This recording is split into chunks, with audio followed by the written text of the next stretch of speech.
প্রিয় শিক্ষার্থী বন্ধুরা, সবাইকে আমার আন্তরিক শুভেচ্ছা জানিয়ে শুরু করছি আজকের অনলাইন ক্লাস। তো বন্ধুরা, তোমাদের নিশ্চয়ই খেয়াল আছে যে গত ক্লাসে আমরা সি ভাষার গঠন নিয়ে আলোচনা করেছিলাম। এরপরে কিছু চলক, ধ্রুবক, কিওয়ার্ড এই সম্পর্কিত বিষয় নিয়ে আমি গত ক্লাসটাতে আলোচনা করেছিলাম। আচ্ছা, আজকে আমি তোমাদেরকে অপারেটর নিয়ে কিছু অপারেটরের বিষয়গুলো তোমাদের সামনে একটু উপস্থাপন করব এবং অপারেটরগুলো উপস্থাপনের পরে আমি তোমাদেরকে কিছু লাইব্রেরি ফাংশন কিভাবে লিখতে হয় সেটা সম্পর্কিত কিছু ধারণা দেওয়ার পরে সি ভাষার গঠনটা আরেকবার দেখব এবং দেখে আমি আরেকটা প্রোগ্রাম তোমাদেরকে একটু তৈরি করে দেখাবো আজকে, যে একটা প্রোগ্রাম সি ভাষায় কিভাবে তৈরি করতে হয়। আচ্ছা, তাহলে আসো আমরা প্রথমে আজকে অপারেটর নিয়ে আলোচনা করব। তাহলে সবাই একটু কম্পিউটার স্ক্রিনের দিকে খেয়াল করো যে কিভাবে আমরা অপারেটর জিনিসগুলো আয়ত্ত করতে পারবো।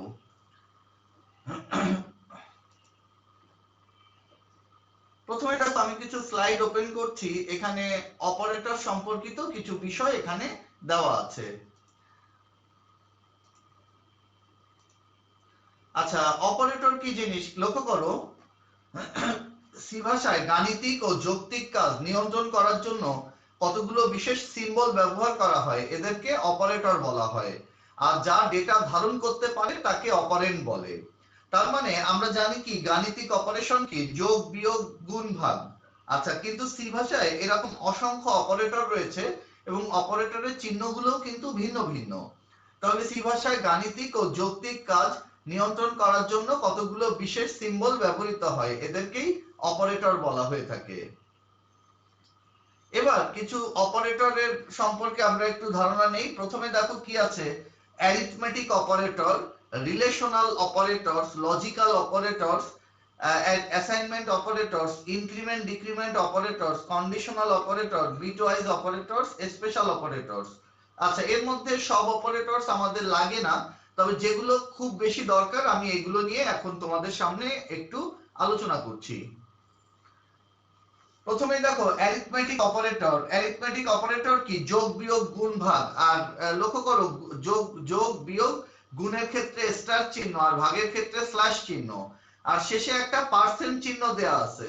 পার্সেন্ট চিহ্নটা হচ্ছে মডিউলার ডিভিশন, তার মানে রিমাইন্ডার আফটার ডিভিশন, অর্থাৎ ভাগ করার পরে যে ভাগশেষ থাকে সেটা বোঝানোর জন্য এই পার্সেন্ট চিহ্নটা ব্যবহার করা হয়ে থাকে। তার মানে যোগ, বিয়োগ, গুণ, ভাগ, গুণের ক্ষেত্রে স্টার চিহ্ন, ভাগের ক্ষেত্রে স্ল্যাশ চিহ্ন, আর পার্সেন্ট চিহ্নটা দ্বারা ভাগশেষ নির্দেশ করা হয়। তাহলে অ্যারিথমেটিক অপারেটর পাঁচটা, যোগ, বিয়োগ, গুণ, ভাগ, আর একটা হচ্ছে ভাগশেষ, পার্সেন্ট দ্বারা নির্দেশ করা হয়। অ্যাসাইনমেন্ট অপারেটর, এইটার বিশেষত্ব দেখো, অ্যাসাইনমেন্ট অপারেটরের ব্যবহারটা কম, কিন্তু তারপরেও আমাদের একটু জেনে রাখতে হবে। তুমি যে অপারেটর ইউজ করো না কেন সেই অপারেটরের পরে একটা ইকুয়াল চিহ্ন দেওয়া হয়। দেখো, x plus equal y, plus equal মানে প্লাস নির্দেশ করে, x plus y, x minus equal y তার মানে x minus y, star equal মানে গুণ, স্ল্যাশ ইকুয়াল মানে ভাগ, পার্সেন্ট ইকুয়াল মানে ভাগশেষ নির্দেশ করে। আচ্ছা, এখানে দেখো এটা হচ্ছে লেস দেন বুঝাতে গেলে double less than, equal, less than. আচ্ছা, এটা হচ্ছে গ্রেটার দেন, এটা হচ্ছে গ্রেটার দেন ইকুয়াল বুঝাতে গেলে তিনটা গ্রেটার দেন দিয়ে ইকুয়াল, এটা হচ্ছে greater than equal. x and y, x or y, x or y, or মানে যোগ, মানে যোগ সম্পর্কই বুঝায়।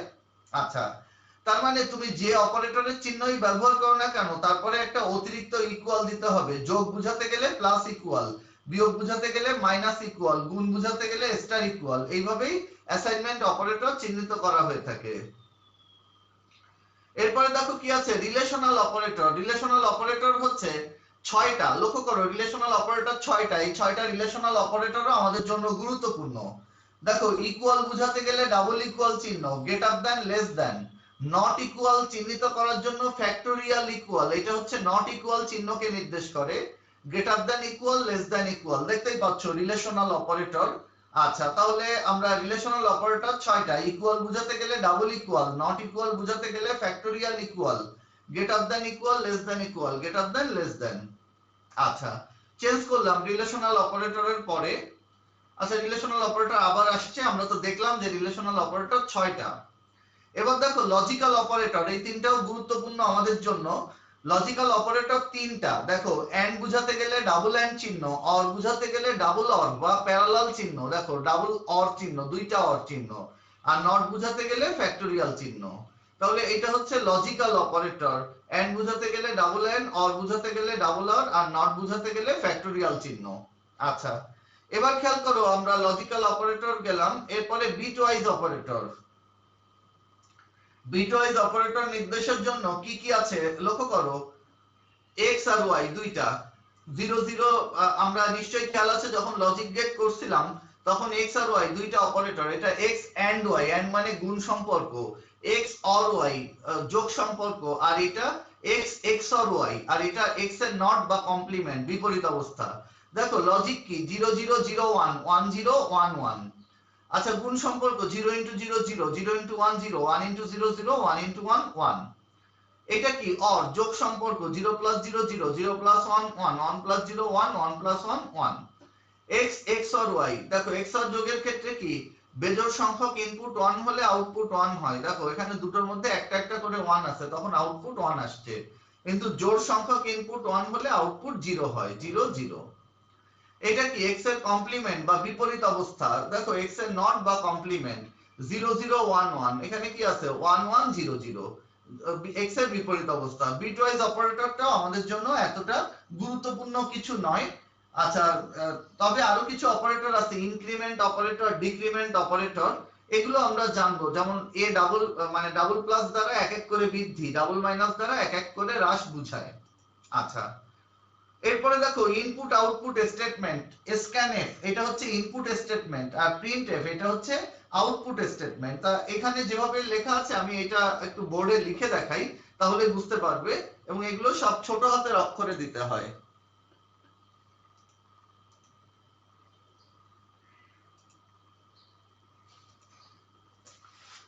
আচ্ছা, লক্ষ্য করো আমি কি বললাম যে ইনপুট স্টেটমেন্ট হচ্ছে স্ক্যানএফ আর আউটপুট হচ্ছে প্রিন্টএফ।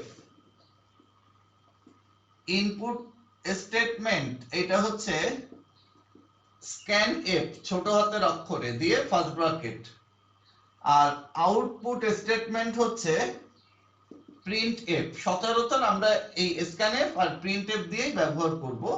আচ্ছা, এছাড়াও কিছু লাইব্রেরি ফাংশন আছে, আমরা এই লাইব্রেরি ফাংশন গুলো আগে দেখাই, তারপরে আমি এদের ব্যবহার সিনট্যাক্স গুলো কিভাবে লিখতে হয় সেটা সম্পর্কে একটু আইডিয়া দিই। ইনপুটের জন্য স্ক্যানএফ আর আউটপুটের জন্য হচ্ছে প্রিন্টএফ ব্যবহার করব। আচ্ছা, দেখো এই স্ক্যানএফ প্রিন্টএফ এই যে ইনপুট আউটপুট যে ফাংশন গুলো এদেরকে বলা হয় লাইব্রেরি ফাংশন। তা এরকম কয়েকটা লাইব্রেরি ফাংশন নিয়ে আমরা একটু আলোচনা করব এখন, কয়েকটি গুরুত্বপূর্ণ লাইব্রেরি ফাংশন।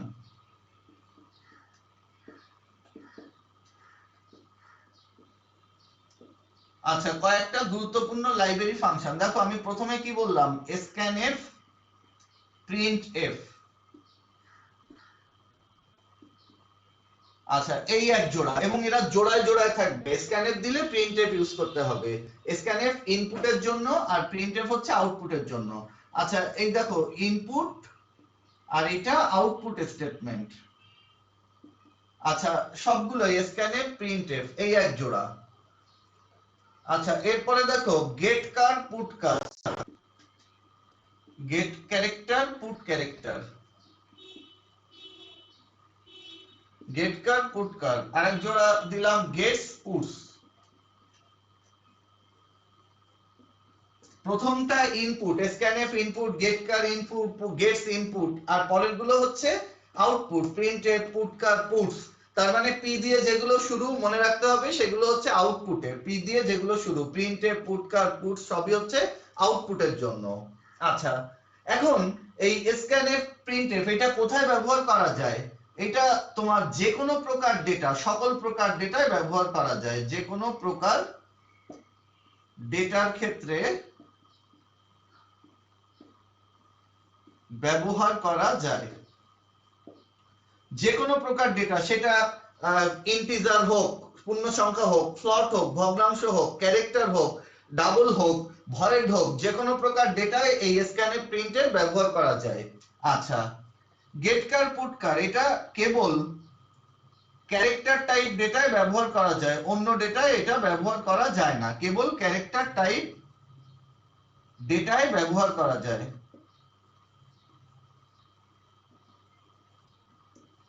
কেবল ক্যারেক্টার টাইপ ডেটা, তার মানে এখানে ক্যারেক্টার টাইপ ব্যতীত অন্য কোনো ডেটায় এই গেটকার পুটকার ব্যবহার করা যাবে না। আর এটা যে কোনো প্রকার ডেটা, সেটা ক্যারেক্টার হোক, স্ট্রিং হোক, ফ্লোট হোক, ইন্টিজার হোক, ডাবল হোক, যাই হোক, সব জায়গায় স্ক্যানএফ প্রিন্টএফ দিয়েই ইনপুট আউটপুট ফাংশন ডিক্লেয়ার করা যায়। আচ্ছা, গেটস পুটস এটা হচ্ছে শুধু স্ট্রিং টাইপ ডেটায়। স্ট্রিং মানে একগুচ্ছ ক্যারেক্টার।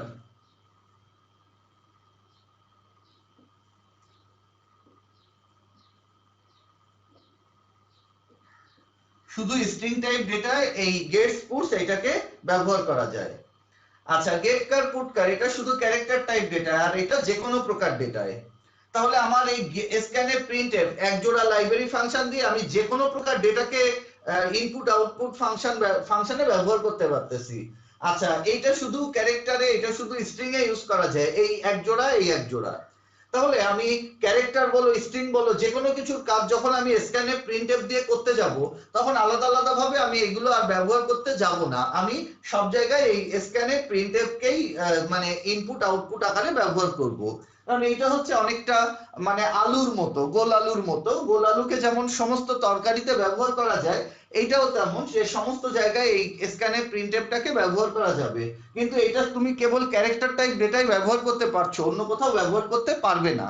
এইটা শুধু এই এক জোড়াকে শুধু স্ট্রিং টাইপ ডেটা ব্যবহার করতে পারবে, অন্য কোনো ডেটা এটা ব্যবহার করা যাচ্ছে না।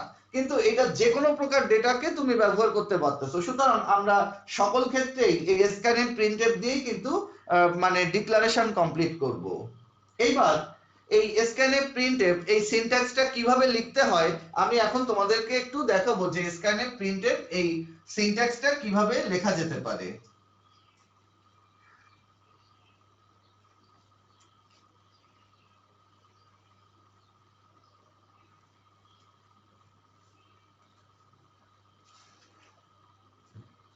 আচ্ছা, যেমন মনে করো এ একটি পূর্ণ সংখ্যা, এ একটি পূর্ণ সংখ্যা, মনে করো এটা একটা চলক, ঠিক আছে? এ একটি পূর্ণ সংখ্যা মানে এটা একটা চলক, যাকে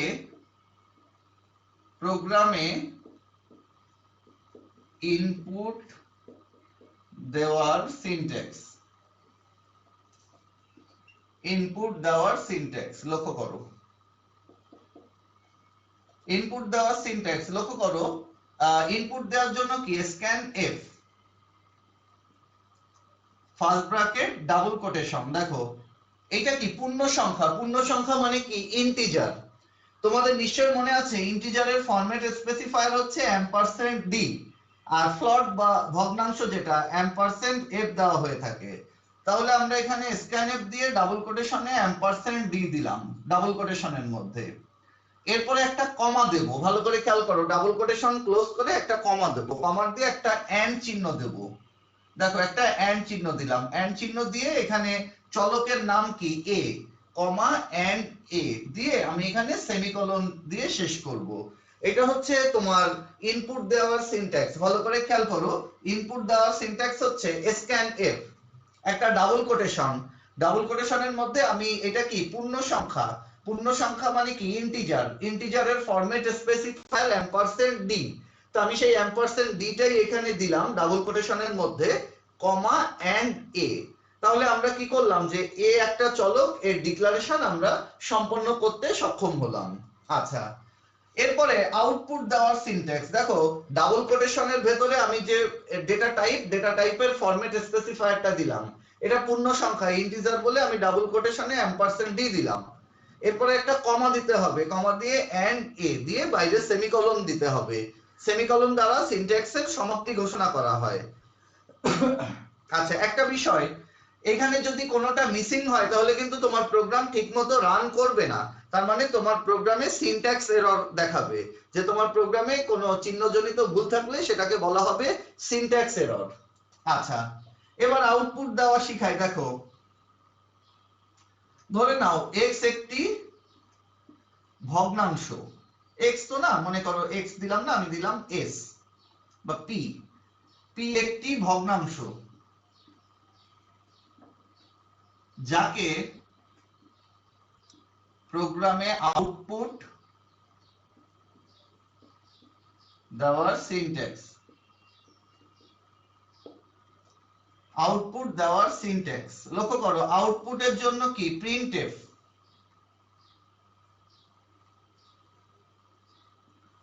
আউটপুট এ কি প্রিন্টএফ ফার্স্ট ব্র্যাকেট এরপর আবার ডাবল কোটেশন, এটা কি ভগ্নাংশ, ভগ্নাংশ মানে ফ্লট, ফ্লটের format specifier ampersand F, double quotation close ampersand F comma and, oh sorry এখানে এন্ড দেয়া যাবে না, স্ক্যানএফ এর যেমন এন্ড ইউজ করি আউটপুট যেটা প্রিন্টএফ, প্রিন্টএফ এ কোনো এন্ড ইউজ করব না, কমা দিয়েই চলকের নাম, চলকের নাম কি পি দিয়ে আমি এখানে একটা সেমিকোলন দিয়ে শেষ করব। তার মানে স্ক্যানএফ এর মধ্যে আমরা একটা এন্ড ইউজ করব, কিন্তু প্রিন্টএফ এ কোনো এন্ড কে ইউজ করা যাবে না, শুধু কমা দিয়ে ওই আউটপুট ফাংশনের যে মানে আউটপুট চলকের মানটাকে দেখাই দিতে হবে। তাহলে আমরা ইনপুট আউটপুট দুটো স্টেটমেন্টই দেখলাম, ইনপুটের ক্ষেত্রে স্ক্যানএফ আর আউটপুটের ক্ষেত্রে প্রিন্টএফ। স্ক্যানএফ দিয়ে ডাবল কোটেশনের মধ্যে তার ডেটা টাইপের ফরম্যাট স্পেসিফায়ার, তার মানে এটা ইন্টিজার ছিল বলে আমরা এম্পারসেন্ড ডি ব্যবহার করেছি, কমা এন্ড এ দিয়ে সেমিকোলন।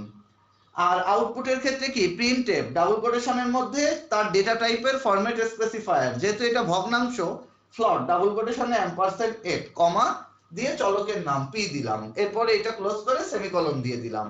আচ্ছা তাহলে বন্ধুরা আমরা ইনপুট আউটপুট সিনট্যাক্স বুঝতে পারলাম। এবার আমি তোমাদেরকে কিছু মানে স্ট্রাকচার দেখানোর পরেই আমি একটা প্রোগ্রাম তোমাদের তৈরি করে দেখাবো, একটা দুইটা প্রোগ্রাম যদি সম্ভব হয় আজকে আমরা একটু তৈরি করে দেখব। আচ্ছা তবে প্রোগ্রামে যাওয়ার আগে আমি প্রোগ্রামের যে গঠনটা আছে সেটাকে আরেকবার তোমাদেরকে একটু দেখাই।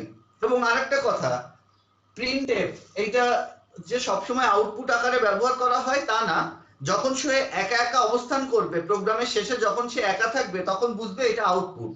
আবার অনেক সময় স্ক্যানএফ এর সাথে এটাকে লেখা হয় প্রিন্টএফ স্ক্যানএফ, তখন এটা প্রিন্ট স্ক্যানএফ এর সাহায্যকারী, ইনপুট ফাংশনের সাহায্যকারী হিসেবে কাজ করে অনেক ক্ষেত্রে।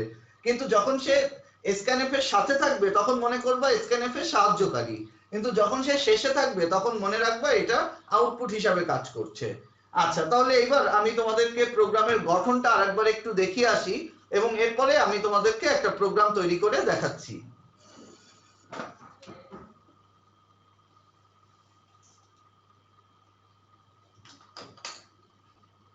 ওকে বন্ধুরা তাহলে একটু খেয়াল করো।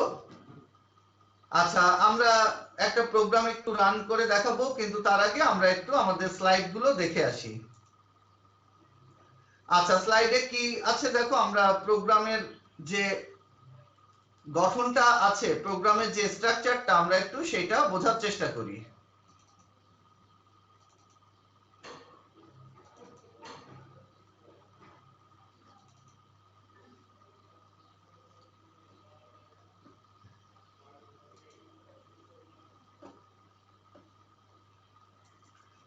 প্রোগ্রামের গঠনটা একটু বোঝার চেষ্টা করি, তোমরা একবার একটু চোখ বুলায় যাও প্রোগ্রামের গঠনে। আমি একটা মিনিটের একটু বিরতি নিব, তোমরা এর ফাঁকে প্রোগ্রামের গঠনটা একটু দেখে নাও।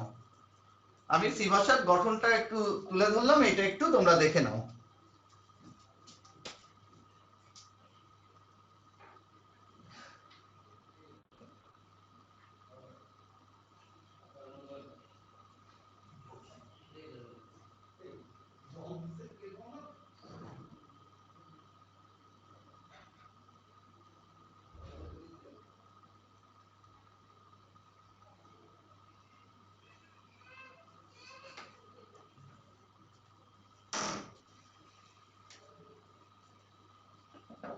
আচ্ছা সি ভাষার গঠনটা একটু খেয়াল করো। সি ভাষার গঠনে প্রথমে কি আছে, ডকুমেন্টেশন সেকশন, যেখানে কমেন্ট বা মন্তব্য থাকবে। আমি বলেছি কমেন্ট বা মন্তব্য হচ্ছে প্রোগ্রামের ঐচ্ছিক অংশ, তার মানে ইচ্ছা হলে তুমি প্রোগ্রামটা দিতেও পারবে, প্রোগ্রামে কমেন্টটা দিতেও পারবে, না দিলেও কোনো সমস্যা নেই। আচ্ছা এরপরে আছে দেখো লিংক সেকশন, যেখানে হেডার ফাইল সংযুক্ত থাকে। আচ্ছা হেডার ফাইল আমি তোমাদেরকে কিছু হেডার ফাইলও গত ক্লাসে দেখিয়েছিলাম, stdio.h, conio.h, math.h header file. এই হেডার ফাইলের কাজ হচ্ছে বিভিন্ন ফাংশন গুলোকে নিয়ন্ত্রণ করা, এগুলো হেডার ফাইল করে থাকে। আচ্ছা এরপর ডেফিনেশন সেকশন, যেখানে কনস্ট্যান্ট বা ধ্রুবকের ব্যবহার করা হয়ে থাকে। তা প্রোগ্রামে যদি কনস্ট্যান্ট বা ধ্রুবকের ব্যবহার থাকে তাহলে আমরা এটা ব্যবহার করব, অন্যথায় এটা ব্যবহার করার প্রয়োজন নেই। আচ্ছা, এরপরে দেখো গ্লোবাল ডিক্লারেশন সেকশন, যেখানে গ্লোবাল ভেরিয়েবল ঘোষণা করতে হয়, তবে আমাদের এই অংশটার প্রয়োজন হবে না। আমরা সরাসরি চলে যাব হচ্ছে মেইন ফাংশন সেকশনে। লক্ষ্য করো মেইন ফাংশনের দুইটা অংশ, ডিক্লারেশন পার্ট আর হচ্ছে এক্সিকিউটেবল পার্ট। ডিক্লারেশন পার্টে হচ্ছে লোকাল চলক বা লোকাল ভেরিয়েবল ঘোষণা, সহজ কথা ডেটা ইনপুট দেওয়া।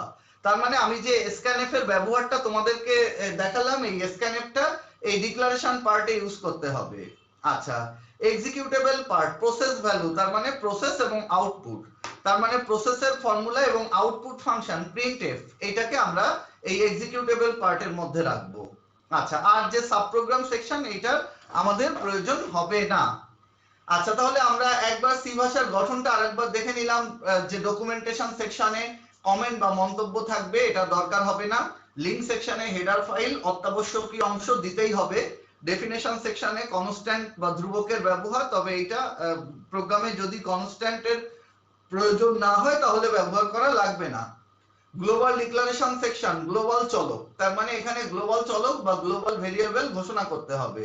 মেইন ফাংশন সেকশন, মেইন মানে গ্লোবাল ভেরিয়েবলেরও আমাদের দরকার হবে না। মেইন ফাংশনের দুইটা অংশ, ডিক্লারেশন পার্ট আর এক্সিকিউটেবল পার্ট। ডিক্লারেশন পার্টে হচ্ছে চলক ঘোষণা আর এক্সিকিউটেবল পার্টে হচ্ছে প্রসেস ভ্যালু। আর সাবপ্রোগ্রাম সেকশন আমাদের দরকার নেই। আচ্ছা, এবার আমরা প্রোগ্রাম রচনা করা দেখব যে কিভাবে প্রোগ্রাম রচনা করা যায়। আচ্ছা, প্রোগ্রাম রচনা করার জন্য আমি তোমাদেরকে একটা প্রোগ্রাম সম্পর্কে বলি, এরপরে এই প্রোগ্রামটা আমি তোমাদেরকে এখন তৈরি করে দেখাবো। আচ্ছা, একটু লিখে নাও যে দুটি সংখ্যাকে যোগ করার একটি প্রোগ্রাম তৈরি করো।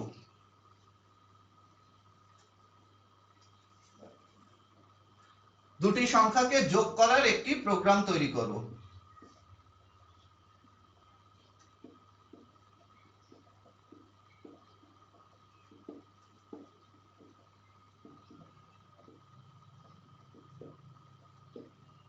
দুটি সংখ্যাকে যোগ করার প্রোগ্রাম তৈরি করো।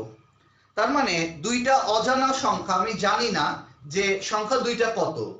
একটা মনে করো এ আর একটা মনে করো বি, তার মানে এ আর বি দুইটার মান অজানা, অজানা আকারেই ধরতে হবে। তার মানে অজানা মান হলে তাদেরকে আমরা চলক ধরে নেব, তার মানে এদেরকে আমরা চলক আকারে ঘোষণা করব প্রোগ্রামে। তাহলে এবার দেখো আমি তোমাদেরকে একটা প্রোগ্রাম তৈরি করে দেখাই এই দুইটা সংখ্যাকে কিভাবে তৈরি করা যায়, মানে যোগ করার একটা প্রোগ্রাম তৈরি করা যাবে। আচ্ছা, দুটোকে আমরা প্রথমে পূর্ণ সংখ্যা ধরে কাজ করব আর কি, দুইটা পূর্ণ সংখ্যাকে যোগ করার প্রোগ্রাম। আচ্ছা, লক্ষ্য করো এই জন্য আমি একটা সফটওয়্যার ওপেন করতেছি যেটার নাম হচ্ছে দেখো কোড ব্লকস, দেখতেই পাচ্ছ কোড ব্লকস নামক একটা সফটওয়্যার তৈরি করতেছি। এটা মূলত কম্পাইলারের কাজ করে। আচ্ছা, যদিও এটা পুরোপুরি কম্পাইলার না, এটাকে বলা হয়ে থাকে আইডিই, ইন্টিগ্রেটেড ডেভেলপমেন্ট এনভায়রনমেন্ট। তারপরেও এটা দিয়ে আমরা কম্পাইলারের কাজ করব, তার মানে প্রোগ্রাম রূপান্তরের কাজ করব।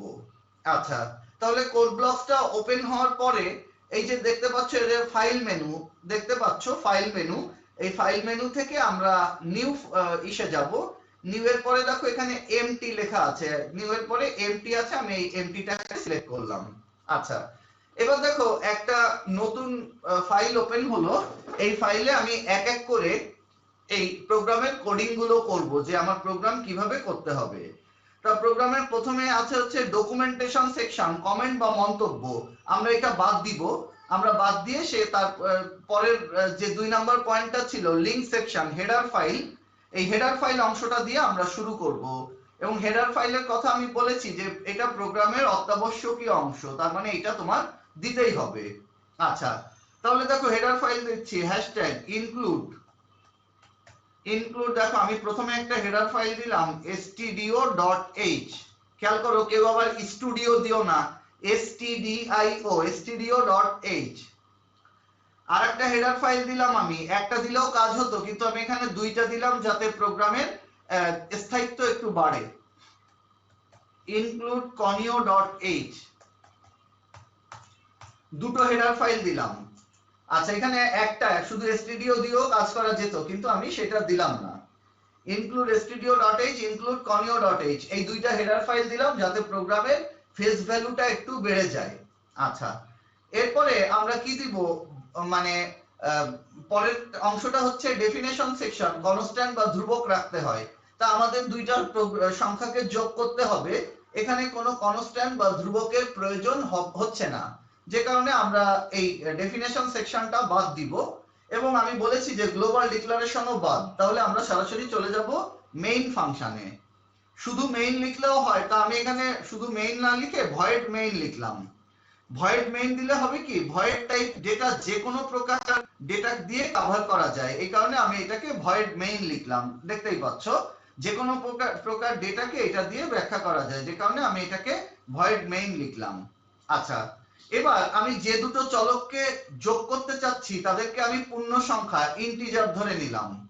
তাহলে লক্ষ্য করো int a, b, এদের যে যোগফলটাকে আমি সাম ধরে নেই। a, b, সাম তিনটাকেই আমি ইন্টিজার ধরে নিই। তার মানে ইন্টিজার মানে কি, পূর্ণ সংখ্যা। তার মানে a, b, এবং এদের যে যোগফল তিনটাই পূর্ণ সংখ্যায় পাওয়া যাবে। আচ্ছা এবার এ একটা অজানা চলক, তা প্রোগ্রামে যদি কোনো অজানা চলক ব্যবহার করি তাহলে তাকে অবশ্যই ডিক্লেয়ার করতে হবে, ঘোষণা করতে হবে। তার মানে সহজ কথা ইনপুট দিতে হবে। আর ইনপুটের জন্য কি scanf নামক যে ফাংশনটা এটা ব্যবহার করব। তবে আমরা এখানে এক জোড়া লাইব্রেরি ফাংশনই ব্যবহার করব, printf scanf। printfটা এখানে scanf এর সাহায্যকারী হিসেবে কাজ করবে। printf first bracket double quotation, আমি এখানে দিলাম enter first number, enter first number দিয়ে আমি এই সিনট্যাক্সটাকে ক্লোজ করলাম সেমিকোলন দিয়ে। এবার দিব হচ্ছে scanf first bracket double quotation, দেখতেই পাচ্ছ। আচ্ছা এটা কি আমরা ইন্টিজার পূর্ণ সংখ্যা ধরেছি, যে কারণে এর ফরম্যাট স্পেসিফায়ার কি $d দিলাম। আচ্ছা $d কমা, এবার একটা এন্ড চিহ্ন দিতে হবে। তোমাদের নিশ্চয়ই খেয়াল আছে যে scanf এ এন্ড দিতে হয়, কমা এন্ড কাকে ডিক্লেয়ার করতেছি, a কে, কমা এন্ড a। তার মানে এর ডিক্লারেশন কমপ্লিট হয়ে গেল। printf scanf এক জোড়া দিয়ে আমরা ডিক্লেয়ার করলাম। এখানে শুধু দিলেও হতো, কিন্তু এখানে এক জোড়া ব্যবহার করলে প্রোগ্রামের মানে ওইটা এই printfটা scanf এর সাহায্যকারী হিসেবে কাজ করে। আচ্ছা পরবর্তীতে a কে ডিক্লেয়ার করলাম, তাহলে আরেকটা চলক কি b। তাহলে একই ভাবে আমি এন্টার সেকেন্ড নাম্বার, লক্ষ্য করো এন্টার সেকেন্ড নাম্বার, এটাও কি মানে integer $d comma and second মানে ভেরিয়েবলের নাম কি b, কমা এন্ড b। তার মানে a আর b দুইটা চলক, এদের ডিক্লারেশন আমার কমপ্লিট করা হয়ে গেল। কারণ মেইন ফাংশনের দুইটা অংশ, ডিক্লারেশন পার্ট আর হচ্ছে এক্সিকিউটেবল পার্ট। ডিক্লারেশন পার্টে হচ্ছে চলক ঘোষণা, আর এক্সিকিউটেবল পার্টে হচ্ছে প্রসেস ভ্যালু। তার মানে প্রসেস ভ্যালু মানে হচ্ছে প্রসেস এবং আউটপুট। তার মানে প্রসেসের সূত্র কি, প্রসেসের সূত্র হচ্ছে sum equal to a plus b, এটা হচ্ছে প্রসেসের সূত্র। তাহলে ইনপুট গেল, প্রসেস গেল, এখন আউটপুট। আউটপুট ফাংশন হচ্ছে printf, লক্ষ্য করো আউটপুট ফাংশন হচ্ছে কি printf first bracket double quotation. এখান থেকে আমি আউটপুট কি পাচ্ছি, সামেশন পাচ্ছি। আমি এটা একটু লিখে দিলাম, সামেশন ইকুয়াল টু পূর্ণ সংখ্যা $d। আচ্ছা কমা সামেশনকে কি আমি সাম দ্বারা চিহ্নিত করেছি, কমা সাম দিয়ে একটা সেমিকোলন।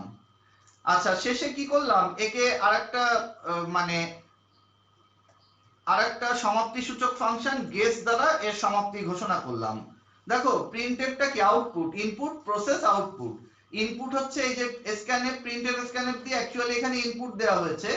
এই যে sum equal to a plus b এটা হচ্ছে প্রসেস, আর এই printfটা হচ্ছে আউটপুট। এখন আমার প্রোগ্রামটা শেষ হয়েছে, সম্পন্ন হয়েছে। এটা বোঝাতে গেলে আমার আরেকটা ফাংশন এখানে ইউজ করতে হয়, গেটস। গেটস হচ্ছে সমাপ্তি সূচক একটা ফাংশন। ওকে, গেস দিয়ে আমি সেমিকোলন দিয়ে প্রোগ্রামটাকে সম্পন্ন করতে পারলাম। আচ্ছা এইবার আমি এটাকে দেখো, এখানে বিল্ড এন্ড রান একটা অপশন আছে, বা এখানে বিল্ডে এসে build and compile current file দিতে হয়। কম্পাইল কারেন্ট ফাইল দিলে কি হবে, প্রোগ্রামে যদি কোনো ভুল ত্রুটি থেকে থাকে তাহলে সেটা সংশোধন করে ফেলবে। তা আমাদের প্রোগ্রামে কোনো ভুল ত্রুটি ধরা পড়েনি।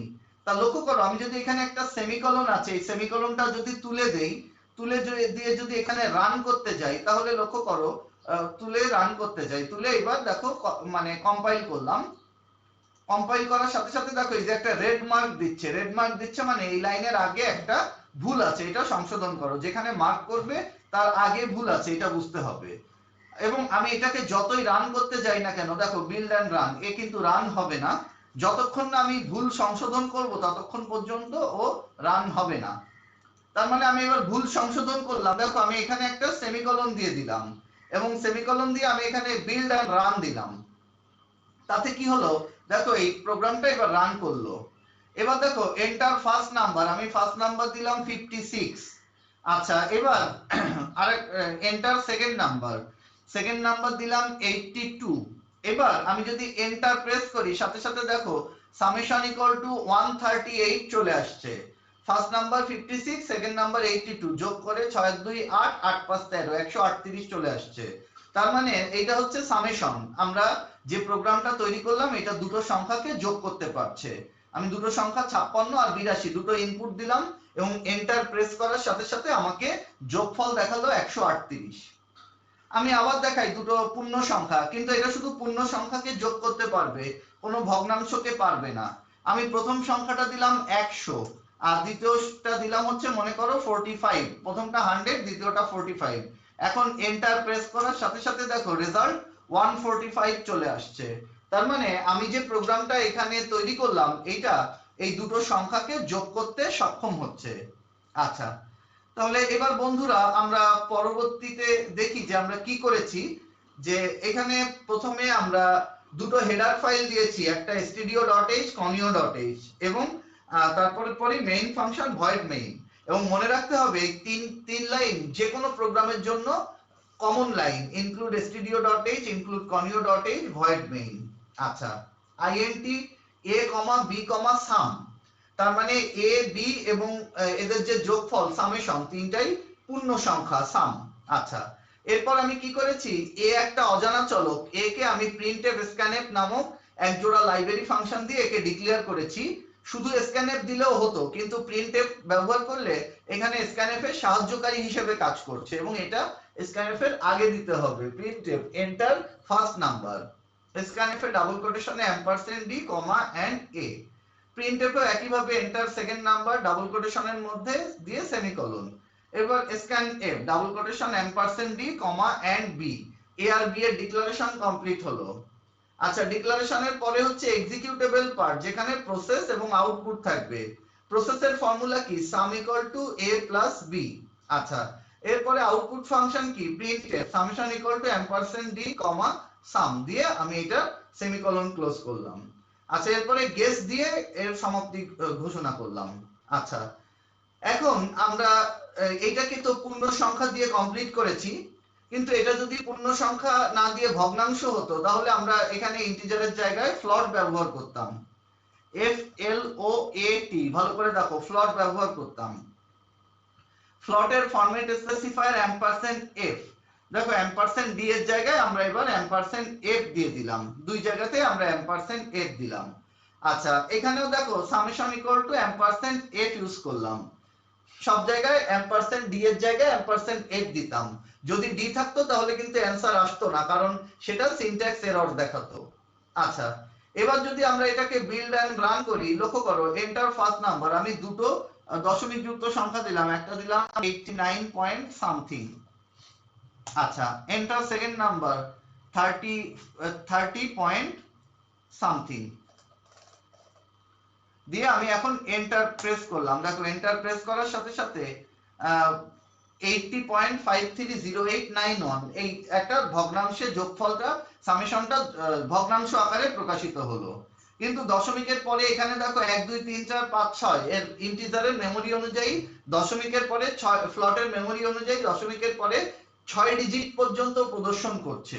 আচ্ছা আমি যদি দশমিকের পরে এতগুলো ডিজিট রাখার কোনো দরকার নেই, আমরা যদি 2 দশমিক বা 3 দশমিক ডিজিট পর্যন্ত রাখতে যাই তার জন্য কি করতে হবে, আউটপুট ফাংশন কি, printf, printf এর এখানে $f এর জায়গায় আমি $.2f দিয়ে দিব। $.2f দেওয়ার অর্থ হচ্ছে এটা শেষেরটাই দেব, অন্য কোনোটাই না, লাস্ট যে আউটপুটটা আসছে এটাই। $.2f দেওয়ার অর্থ হচ্ছে দশমিকের পরে 2 দশমিক স্থান পর্যন্ত মান প্রদর্শিত হবে। আচ্ছা, এবার দেখো আমি যদি এটাকে বিল্ড এন্ড রান দেই তাহলে দেখো রেজাল্ট কত আসছে, ধরো 63 পয়েন্ট সামথিং দিলাম, আর একটা দিলাম মনে করো 51 পয়েন্ট সামথিং দিলাম। আচ্ছা, এবার যদি আমি এন্টার প্রেস করি দেখো এটা কত 115.44, তার মানে দশমিকের পরে 0.2f দেওয়ার কারণে এটা 2 দশমিক স্থান পর্যন্ত মান প্রদর্শন করছে। ওকে বন্ধুরা, তাহলে তোমরা ফ্লট দিয়ে না, তোমরা এটাকে ইন্টিজার দিয়েই তুলো, ইন্টিজার দিয়ে তুলো এবং সব জায়গায় এটা $d দিয়ে রাখো। এবং পরের দিন থেকে আমরা আরো অনেক বিস্তারিত প্রোগ্রাম শুরু করব। আজকে আমরা জাস্ট একটু প্রোগ্রামিং এর ধারণা দিলাম যে কিভাবে প্রোগ্রাম তৈরি করতে হয়। তোমরা এই স্ট্রাকচারটা তুলে নিবে, অবশ্যই তুলে নিবে। এখন যদি মনে করো যোগ না থেকে বিয়োগ থাকতো তাহলে আমি এখানে সামের জায়গায় সাব দিয়ে দিলাম, সাবট্রাকশন মানে বিয়োগ। আচ্ছা, এখানে সাম দেওয়া যাবে না, সাম দিলে হবে না, কারণ উপরে আমি সাব দিয়েছি, sub equal to a minus b। আচ্ছা, এখানে কি সামেশনের জায়গায় আমি দিয়ে দিলাম সাবট্রাকশন, সাবট্রাকশন $d, সাব। আচ্ছা, এইটা দিয়ে দিলাম। দিয়ে আমি যদি এটাকে বিল্ড এন্ড রান করি তার মানে প্রোগ্রাম তৈরি হলো, যে প্রোগ্রাম দিয়ে আমি কম্পিউটারকে যা নির্দেশ দিব কম্পিউটার সেটা পালন করবে। প্রথম সংখ্যা এন্টার, ফার্স্ট নাম্বার দিলাম 45, সেকেন্ড নাম্বার দিলাম 30, দেখো সেকেন্ড নাম্বার 30 দিয়ে আমি এন্টার প্রেস করার সাথে সাথে দেখো সাবট্রাকশন ইকুয়াল টু 15, বিয়োগফল 15 চলে আসছে, দেখতেই পাচ্ছ। প্রথম সংখ্যা 45, দ্বিতীয় সংখ্যা 30, তাহলে বিয়োগফল 15। তার মানে সি ভাষা দিয়ে আমি কম্পিউটারকে যে নির্দেশ প্রদান করতেছি কম্পিউটার কিন্তু সেই নির্দেশই পালন করছে। এটাই হচ্ছে উচ্চতর প্রোগ্রামিং ভাষার বৈশিষ্ট্য। আচ্ছা, তো বন্ধুরা আমরা আর আমাদের আলোচনা আর দীর্ঘায়িত করব না, আজকে যেহেতু প্রোগ্রাম তোমাদেরকে দেখালাম আমরা এই প্রোগ্রাম পর্যন্তই রাখবো। প্রোগ্রাম তৈরি দেখালাম যে দুটো সংখ্যা কিভাবে যোগ করা যায় কিভাবে বিয়োগ করা যায় এটা দেখালাম।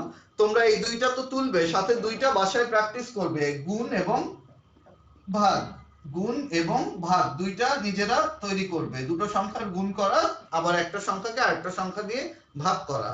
তবে ভাগ করার সময় ফ্লট ব্যবহার করবা, কারণ সব সময় পূর্ণ সংখ্যার উত্তর আসবে না। ওকে বন্ধুরা, এই দুইটা বাসায় প্র্যাকটিস করে যদি সম্ভব হয় আমাকে সাবমিট করো SW আকারে। আচ্ছা, সম্ভব হয় কি তোমাদের এই দুইটা SW থাকছে, গুণ এবং ভাগ দুইটা SW থাকছে, এই দুইটা খাতায় করে আমাকে সাবমিট করো। কারণ যখন তুমি এই দুইটা করতে যাবা তোমার স্ট্রাকচারটা তোমার কাছে ক্লিয়ার হয়ে যাবে, তুমি তখন ভালোভাবে প্রোগ্রাম রচনা করতে পারবা। এবং দেখবা যে প্রোগ্রাম কিন্তু আহামরি কঠিন কোনো বিষয় না। প্রোগ্রামের বিষয়টা হচ্ছে অঙ্ক কি করি আমরা, সূত্র অনুযায়ী অঙ্ক করে যাই। এখানেও তাই একটা নির্দিষ্ট স্ট্রাকচারের নির্দিষ্ট জায়গায় আমি যদি ঠিকঠাক মতো ডেটা বসাতে পারি তাহলে আমার প্রোগ্রাম ঠিকমতো রান করবে, আর কিছুই না। ওকে বন্ধুরা, তাহলে আজকে আর আমাদের আলোচনা দীর্ঘায়িত করছি না। সবাই সুস্থ থেকো, ভালো থেকো, সবার সুস্বাস্থ্য কামনা করে আমি আজকের মতো এখানেই শেষ করছি।